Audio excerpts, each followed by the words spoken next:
form, we have good Tai Chi posture, and we're thinking through the 24.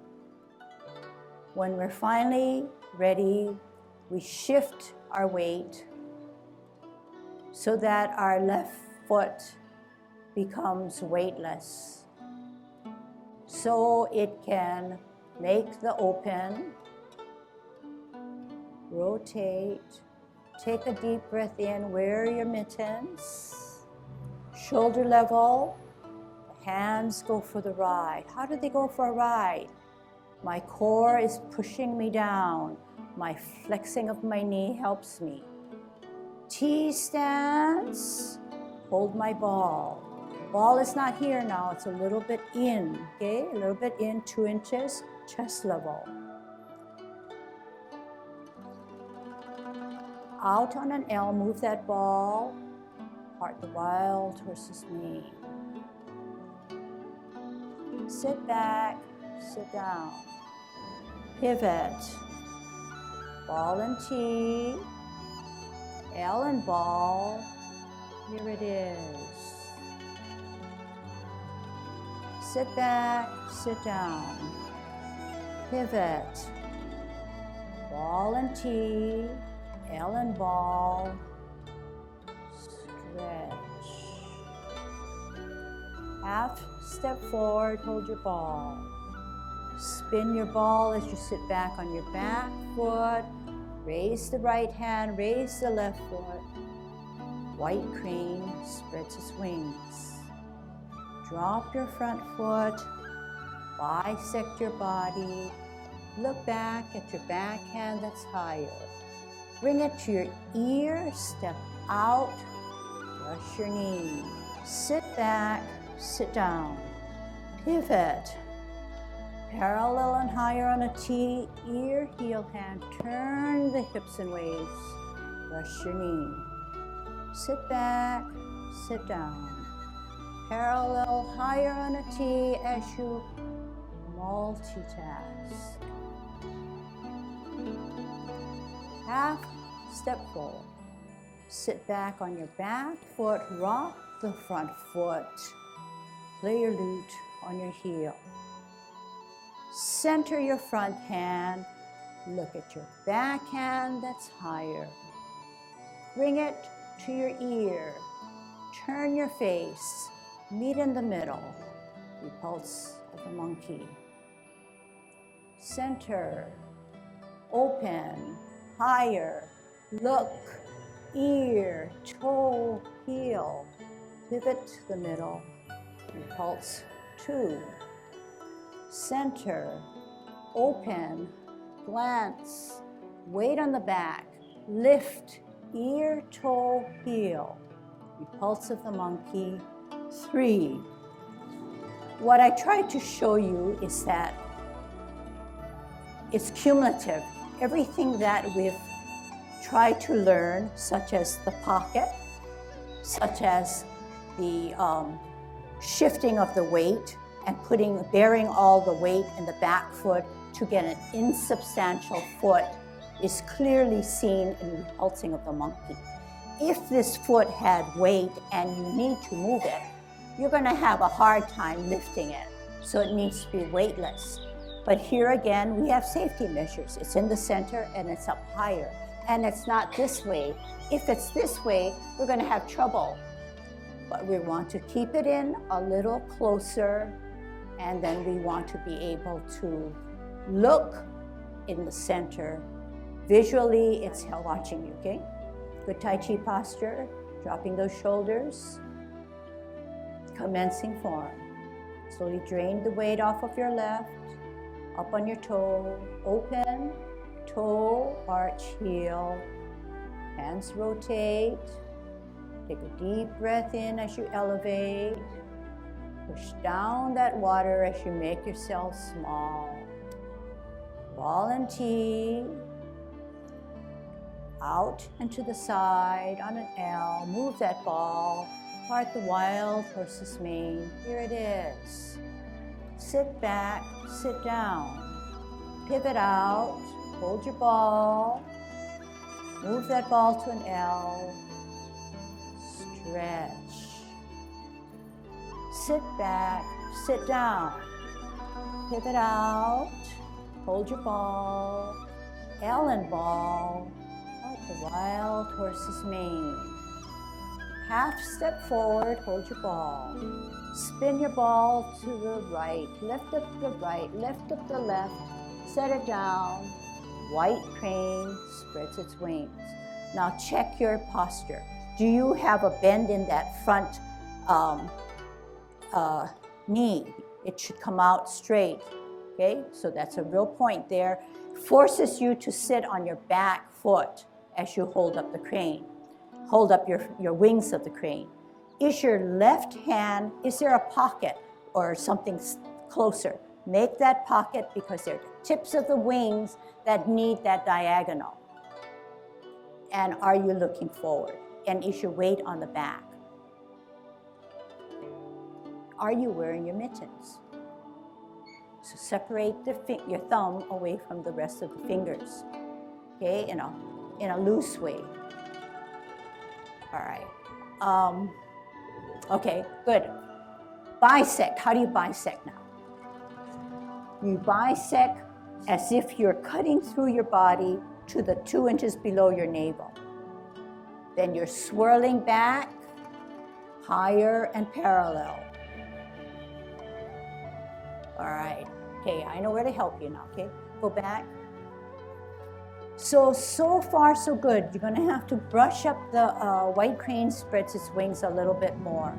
So after the last parting of the wild horse's mane, I have my pocket, I have my center, I have my good footing, okay? And maybe I wanna just make it a little straighter for you. I have my stretch. I take a half step forward. If I take a half step forward, I have to do something with my hands to center me because it requires good balance. Half step means on my toe, moving my arms to be in a ball position. When I rotate my ball, I'm going to have to sit back on my back foot. So I sit back on my back foot, lift up my right hand, counterbalance with lifting up my left foot, and I sit. Okay, and I think maybe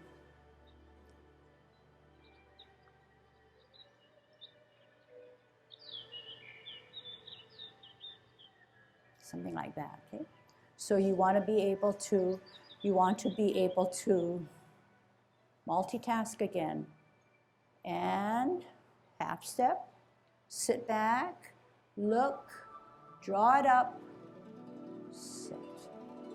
Okay? Setting yourself up, so I didn't want your knee to be this way. I want it to be fully extended. I wanted this hand to be fully extended. I want this hand, the palms are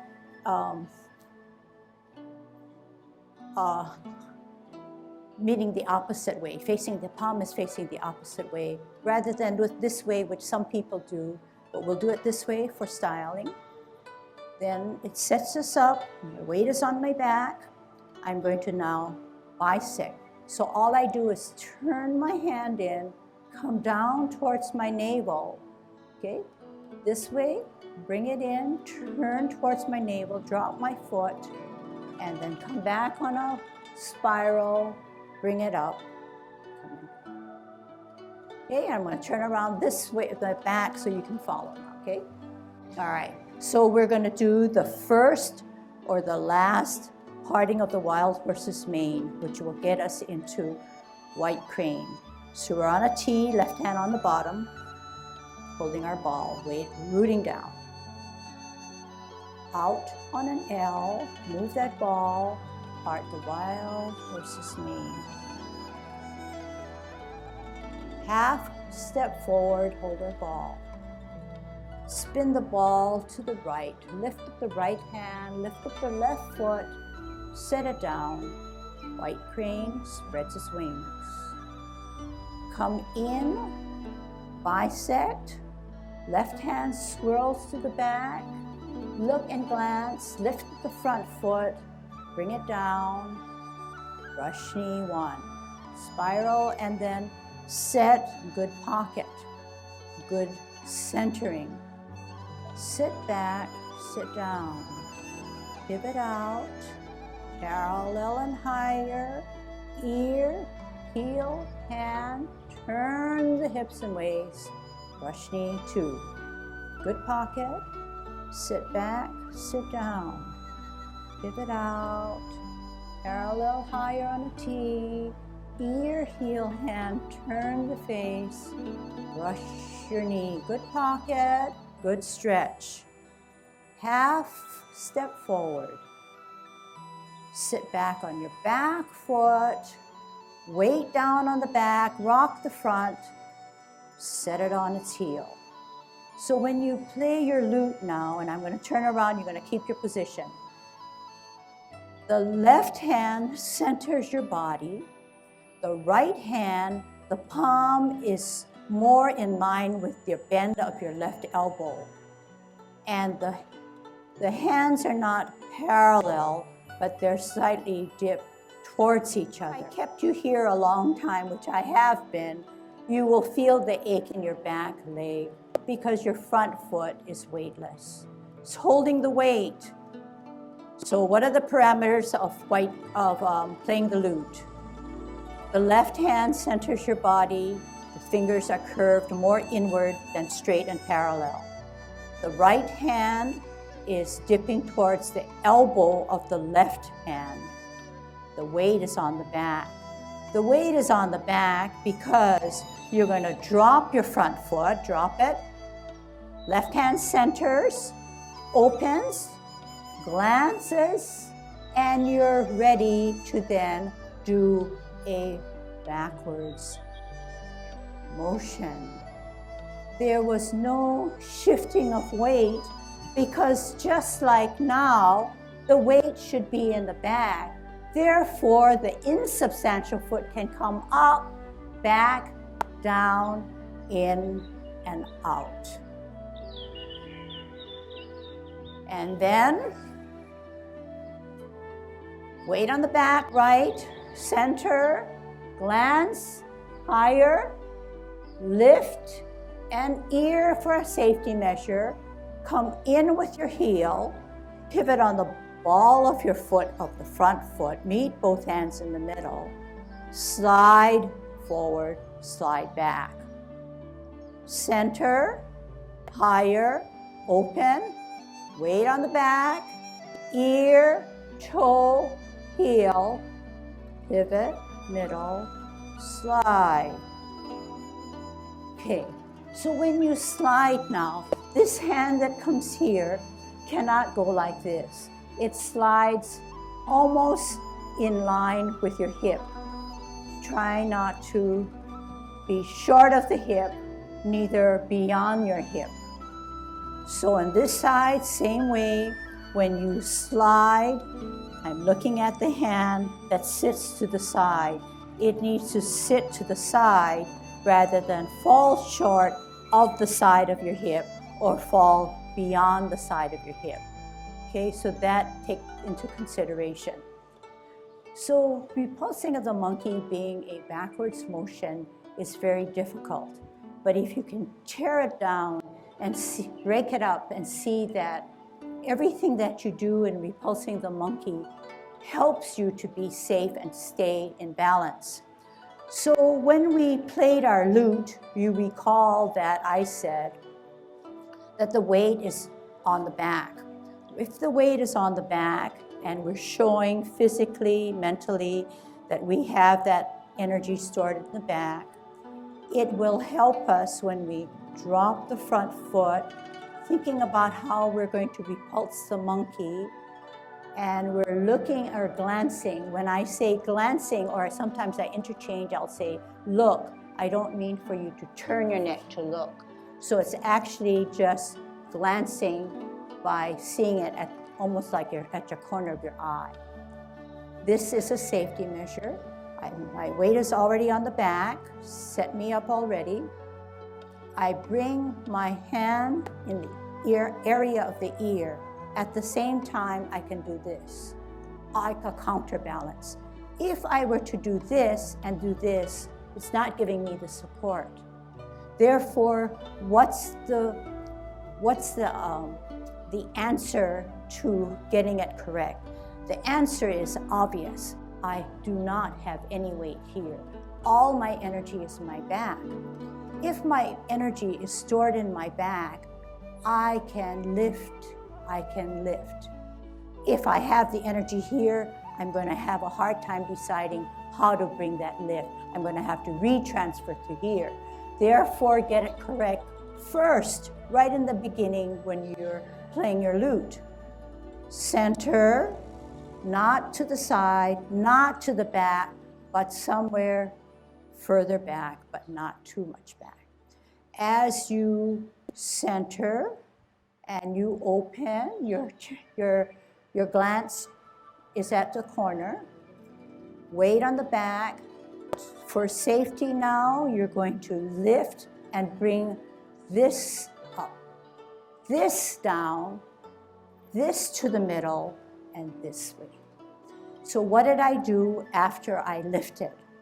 After I lifted, I went back this way on my toe, then on my heel in a purposely crooked fashion. Then I turned my front foot, pivoted on my sole, not my heel. Normally we do everything with our heel, but in this case, we pivot on our sole. I set myself up into a 90 and a 45, or 180 and a 45. Then I can now put all my weight, which should be there already, on my back, lift up, bring it back on my toe, crooked step, pivot on my sole, relax back, weight on the back, and forever and ever it goes. Okay, so we can do this now as a drill only with our feet. So you're going to come slightly forward, okay? And we're going to set up first as playing the lute. Left foot on a line, right foot on another line. Drag the right foot back and 45-degree it. Okay, you don't want it too big and you want it just comfortable. Weight on the back. Hand position. Left hand towards your center. Crux in the elbow, a bend. Right hand, palms in line with the crux of the left elbow. Weight on the back. Weight on the back means you're sitting on that imaginary stool. Okay? Just like white crane now, there's no bend in the front knee, because weight is totally on the back. Center the front hand. Okay, we actually said we wouldn't do hands, okay? So here are our hands, because we set up for playing the lute. Weight on the back, therefore it allows us to then lift the left foot, bring it back to its toe, then its heel, pivot on the ball of our foot, slide forward, slide back. Weight on the back, setting it up for the second repulsing of the monkey. Lift the front foot, bring it back to its toe, then its heel. How do you pivot your front foot? Ball of your foot, so you lift your heel, firm down, not firm down, just put your heel down, weight on the back. What are we going to do? Repetitive movements. Weight on the back allows us to lift, put it on its toe, then our heel, pivot to the ball of our foot, relax, weight on the back. One more, lift, toe, heel, pivot, push and pull. One more for me to watch. Lift, toe, heel, pivot, slide. One more. Lift, toe, heel, pivot, slide. Okay, looks good. So we know that Tai Chi is not just feet, but we have to separate it apart to see that we have every element done correctly. So we learned that if we're set up correctly for a playing the lute, and the weight is on the back, all this foot needs to do is come up, back, down, pivot, slide. Weight on the back, up, toe, heel, pivot on the ball of your foot, slide, so on and so forth. But we need to support our movements through our hands in a synchronized way. So to do it on a forward motion, so you could see what I'm doing, weight on the back, drop my front foot, center my front hand, raise the back hand higher as I glance, bring it to my ear, lift, toe, heel, pivot, slide. Center, look at my target, glance, lift, ear, toe, heel, pivot, slide. Can we try that? All right, one step forward, playing your lute. 2 feet on 2 different lines, drag one back, 45-degree, weight on the back, heel of your left foot only. Size of your lute, hands dipped in, rather relaxed, okay, rather than stiff and parallel. Drop your front foot, center your front hand, glance at the back hand that's higher. Lift, bring it to your ear, toe, heel, meet in the middle as you pivot, slide forward, slide back. Center, open, higher, glance, lift, ear, toe, heel, move that hand, pivot, slide. Open, glance, ear, toe, heel, pivot, meet, slide. Center, higher, look, ear, lift, toe, heel, pivot, slide. Center, open, lift, ear, toe, heel, pivot, slide. One more. Pivot, center, lift, ear, center, slide. Okay, so each time you do it, it should be, we can say we had 4 chances, so each time you can get better and better. But slowly you want all 4 repulsing of the monkeys to look the same. And we're learning now, so we'll take anything that we can, work on that platform and build on it. So sometimes, and just in a real fast glance, maybe in some side, like your right dominant, you can do it better than your left. But force yourself to say, I need to be strict with myself. This needs to be centered. This needs to be higher. Same thing, but doing it in the backwards. This is here for a reason now. It needs to meet. It can't be too far apart from each other. And if you recall when we did Yang Ten form, jogging that memory, we taught you to meet, then slide. No different, applying what you learned well back into the system, okay? The leg portion, you can see that the feet stance is dependent on the arm and the neck, the glance, and vice versa. You cannot do the glancing, the turning, and then lagging back on this because there's no support. Everything has to be run in a system that supports the moves, whether it be the hand, neck, glance, feet, legs, toes, pivot, okay? That goes for, that's like an underlying tenet. It goes for all movements in Tai Chi, okay? Wrapped up into one, not just particular to repulsing of the monkey, in that everything supports every little bit of the movement.